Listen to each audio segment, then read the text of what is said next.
நீங்கள் பார்த்து கொண்டிருப்பது ஆம்ஸ்டாங் டிவி.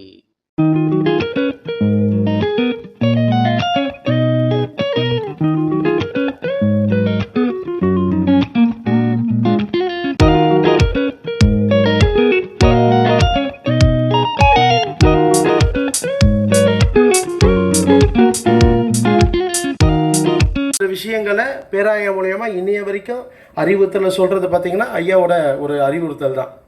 அப்படி இருக்கும் பொழுது நான் ஒரு தீர்மானம் பண்ணேன் 2021. உங்களுக்கு எல்லாருக்கும் தெரியும், ஐயாவாக இருக்கட்டும் இங்கே பிரிச்சே பார்க்க வேணாம். ஏன்னா சிறுபான்மை மக்களுக்கு எல்லா வேணா அடிப்படை வசதிகளை செய்யணும், சிறுபான்மை மக்களுங்களுக்கு எந்த ஒரு பிரச்சனையும் வரக்கூடாதுன்னு சொல்லி நிறைய பேர் சொல்லுவாங்க. நான் சிறுபான்மை மக்களுக்கு அதை செய்கிறேன் இதை செய்கிறேன் அதை செய்கிறேன்னு.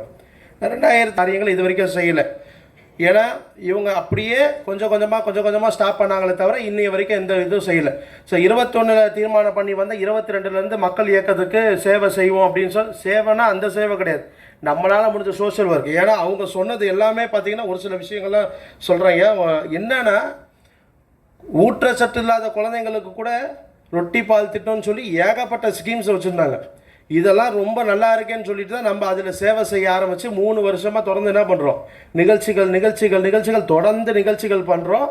இன்னொரு பெரிய விஷயம் நான் என்ன சொல்கிறேன்னா, இன்றைக்கி இந்த ஒரு ஐயா கூட ஒரு முன்னாடி ஐயா பேசுகிறாங்க, புஷ்ஷப் ஐயா பேசுகிறாங்க, ஒரு மூத்த புஷ்ஷப் ஐயா பேசும்போது அவர் சொன்னார், கிறிஸ்தவர்கள் ஒரு நாள் வந்து இந்த சட்டசபையில் உட்காந்து யாராவது கிறிஸ்தவர்கள் வரமாட்டார்களா அப்படின்ற எண்ணின காரணங்கள் பார்க்கிலும் உண்மையாலே ஒரு சிறுபான்மையில் ஒருத்தர் தேர்ந்தெடுக்கப்பட்டு இன்றைக்கி தமிழக முதலமைச்சராக இருக்கும் தமிழக முதலமைச்சர் அண்ணன் ஜோசப் விஜய் அவர்கள் இன்றைக்கி சிஎம் ஆகியிருக்காருன்னா இன்னி வர காலங்களில் நிறைய விஷயங்களை அவர் செய்ய காத்திருக்கிறார்.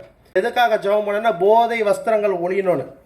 போதை வஸ்திரங்கள் ஒழியணும். இன்னைய வரைக்கும் நீங்கள் யோசிச்சிங்கன்னா 20-25 நாள் ஆகுது ஆட்சி அமைச்சு, எங்கே பார்த்தாலும் இந்த போதை வஸ்திரங்களோட மேட்ரு தான் வெளியில் வந்துகிட்டே இருக்கு. ஏன்னா டோட்டலாக என்ன பண்ண போகிறாங்க, ஆண்டவர் யுத்தம் செய்கிறார். ஏன்னா எங்கே பார்த்தாலுமே இன்றைக்கி சபையில் நம்மளுக்கு நிறைய ஒரு விஷயம், பிள்ளைகள் கெட்டு போகிறதுக்கு காரணம் ஒரே ஒரு விஷயம் தான், நம்மளே பார்த்துருப்போம். என்னது, போதை பழக்கத்தினால தான் பிள்ளைகள் கெட்டு போகிறாங்க. அதுவும் இந்த கஞ்சான்றது ரொம்ப ரொம்ப ரொம்ப ரொம்ப பரவி எங்கே பார்த்தாலும் இருக்குது. ஆனால் யாராலுமே அதை கண்ட்ரோல் செய்ய முடியல. துணிகரமாக ஆட்சி அமைச்ச உடனே என்ன பண்ணார், போதை தடுப்பு சட்டத்தை என்ன பண்ணுறாரு, கொண்டு வராரு. அது இல்லாமல் பழக்கும் பறைகளை அங்கங்கே வந்து வைக்கிறன்றத ஒரு தீர்மானத்தை கொண்டு வந்தார். அது ரொம்ப ரொம்ப ரொம்ப சந்தோஷமாக இருந்தது. ஏன்னா நம்மளுக்கு ஒரு விஷயம், நம்மளுக்கு உதவி இல்லைனாலும் உபத்திரம்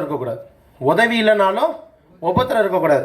இந்த நிகழ்ச்சி ஆரம்பிக்க அது செய்யணும் அப்படின்னு சொன்னது தொலைநோக்கு பார்வையில் எல்லாரையும் பார்த்து மீட் பண்ணி அவ எப்படிலாம் கொண்டு போகிறான்றது உங்களுக்கு எல்லாருக்குமே தெரியும். ஆனால் இன்றைக்கி நம்ம இதை எஸ்டாப்ளிஷ் பண்ணணும். என்னென்னா இங்கே நடக்கிற விஷயங்கள் எல்லாவற்றையும் அவர் தான் செய்கிறாரு. இங்கே நிறைய பேர் என்ன திரும்ப பண்ணுவாங்க, நான் தான் பண்ணேன்னு சொல்லிட்டு போகிறதுக்கு ஈஸியான ஒரு கூட்டம் இருக்குது. ஐயா சொன்னார் பாருங்கள், நான் 25,000 சபை வச்சுருக்கேன், நான் 15,000 சபை வச்சுருக்கேன், நான் 45,000 சபை வச்சுருக்கேன், ஏன் தமிழ்நாடே நான் தான் சொல்லுவாங்க. ஆனால் அதெல்லாம் உண்மையாலே சொல்கிறவங்க சொல்லிட்டு தான் இருப்பாங்க. ஆனால் ஐயா பண்ணுற சேவை நீங்கள் இன்னும் பார்க்கணும். ஏன்னா பேராயம் எந்த அளவுக்கு தமிழக மக்களுக்கும் தமிழ்நாட்டில் இருக்கிற சிறுபான்மை மக்களுக்கு என்னென்ன அடிப்படை வசதிகளை செய்து கொண்டிருக்கிறன்று சேர்மன் ஐயா என்ன பண்ணுறாரு, நிறைய முறைகளை எடுத்து என்ன பண்ணுறாரு, இன்ன வரைக்கும் போயிட்டு ஏகப்பட்ட பேரை பார்த்துட்டு இருக்காரு, ஏகப்பட்ட பேர்கிட்ட நம்மளோட குறைகளை பேசிகிட்டு இருக்காரு.